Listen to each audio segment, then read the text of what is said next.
Bonjour, aujourd'hui je vais vous parler sur le pourquoi utiliser le texte littéraire en classe de FLE. Nous continuons avec notre cours de littérature comparée française. Comme vous le savez, la littérature est un moyen particulier de communication. Et pour apprendre une langue, on peut recourir à toutes sortes de textes.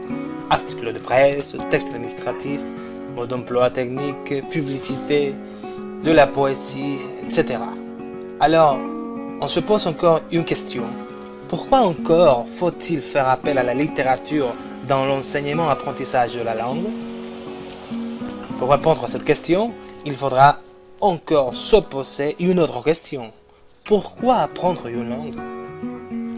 À laquelle on peut apporter très vite une réponse, justement pour que la communication ou l'échange des informations se fasse. Certes, la langue est un outil de la communication. Pourtant, il faut peut-être qualifier le mot utile par l'adjectif principal parce que normalement, vous le savez, que la communication entre ces êtres humains ne se limite pas à la seule langue, au sens restreint du terme, c'est-à-dire la langue verbale. Il existe dans la vie une communication qui est aussi authentique et qui n'est pas verbale. Des actions, des gestes, des signes de politesse, des couleurs, des sons musicaux, des images, des formes, etc. On voit par là que l'apprentissage de la seule langue n'assure ni ne garantit la réussite de la communication. Si nous voulons maintenir la communication comme objectif de l'enseignement-apprentissage des langues, il y a lieu peut-être de remplacer la didactique de la langue par la didactique de l'art de la communication.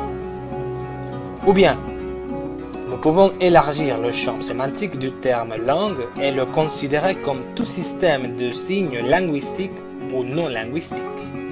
Le passage de l'approche linguistique, en étude scientifique du langage verbal, à l'approche sémiologique, c'est l'étude scientifique de l'ensemble des systèmes de signes, effectuée depuis plus d'une vingtaine d'années dans l'enseignement du FLE, dans des universités illustrées bien cette considération. Plutôt qu'objet d'étude de la linguistique ou la littérature, est objet de la sémiologie. Traditionnellement, la réponse à la question « Pourquoi la littérature ?» sont presque communément données autour de la qualité linguistique et de la qualité culturelle des textes littéraires. On étudie le texte littéraire soit pour acquérir des connaissances linguistiques, soit pour améliorer l'orthographe, pour accroître le vocabulaire, soit pour perfectionner le style, etc.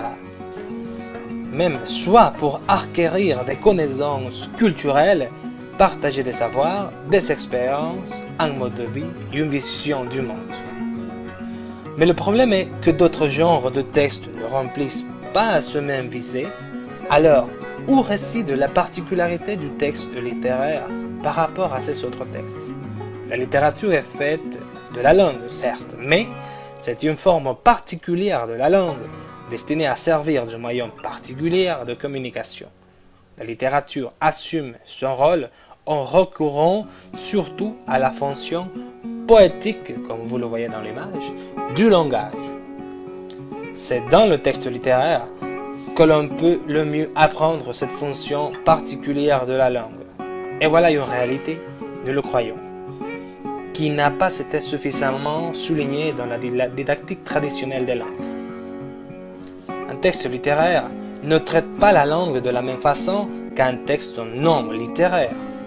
Aussi, nous ne devons pas traiter un texte littéraire de la même façon dont nous traitons un texte non littéraire, dans la mesure où les principes de ces deux traitements sont complètement différents et même tout à fait opposés. Pour justifier cette position, le moyen le plus simple est de préciser l'usage particulier que la littérature fait du langage. Le langage est comme les couleurs pour la peinture, les sons pour la musique. Mais il faut bien se rendre compte que le langage n'est pas une simple matière naturelle, comme la pierre, comme les couleurs, comme les sons, parce que la langue est déjà une création de l'homme et qu'il ne contient tout un héritage culturel. Mais comment distinguer le langage littéraire du langage scientifique? Il ne suffit pas d'opposer l'émotion ou le sentiment à la pensée. La littérature peut exprimer la pensée et la langue affective n'est pas réservée à la seule littérature. Les différences entre ces deux langages résident dans la façon d'utiliser le langage. Il s'agit donc d'éviter la confusion entre langage littéraire et langage courant, usuel, normal, de communication. Un texte littéraire diffère du texte d'articles techniques par exemple. Dans ce dernier, ce qui compte c'est de faire passer un message ou d'obtenir une information d'une façon aussi exacte que possible. Dans une phrase comme « l'eau bouillonne dans la bouilloire », le message compte plus que la forme. Les mots sont une vitre transparente qui laisse voir les choses elles-mêmes. C'est dans ce sens qu'on dit que le langage scientifique idéal est purement dénotatif. Il vise à établir une correspondance directe entre signifiant et signifié, entre les mots et leurs références. Le signifiant est transparent, c'est-à-dire il ne s'oriente sans ambiguïté vers son signifié. Ainsi, le langage scientifique tend vers un système de signifiants du type des mathématiques ou de la logique symbolique. La particularité de ce langage réside dans sa monosyllabe. À côté de ce langage transparent, le langage littéraire a abandonné en ambiguïté. La littérature se définit soit parce qu'elle s'écarte de la langue courante, soit parce qu'elle manifeste des parallèles et des oppositions internes qui lui donnent une structure de forme ou d'idée, soit parce qu'elle provoque des associations inusitées, une association inusitée, normalement traduite par une expérience inédite. Ainsi, la théorie de l'écart rend compte de la singularité du langage poétique.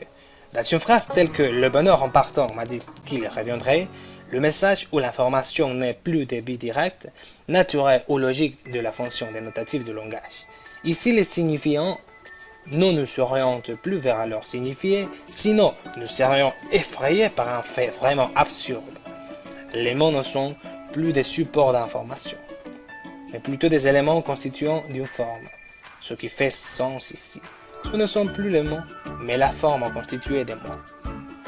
Créée par le langage, à partir du langage, la littérature est un langage dans les langages, c'est-à-dire une utilisation de la langue au second niveau, une mise en œuvre de la fonction poétique du langage, autrement dit, une seconde langue à l'intérieur de la langue générale. Dans le texte littéraire, le signifié est transformé en un signifiant polysémique d'un nouveau langage symbolique et littéraire. Le son littéral cède la place au son symbolique qui relève de la forme qui est un langage non linguistique. Il faut donc initier les étudiants, c'est-à-dire vous comme futur prof, non seulement à savoir lire le système des signes qu'est la langue, mais aussi également au savoir lire cet autre système de signes créé qu'est la forme littéraire, qui est un langage qui a ses principes propres quant à l'agacement des signes et à la production des sens. Merci.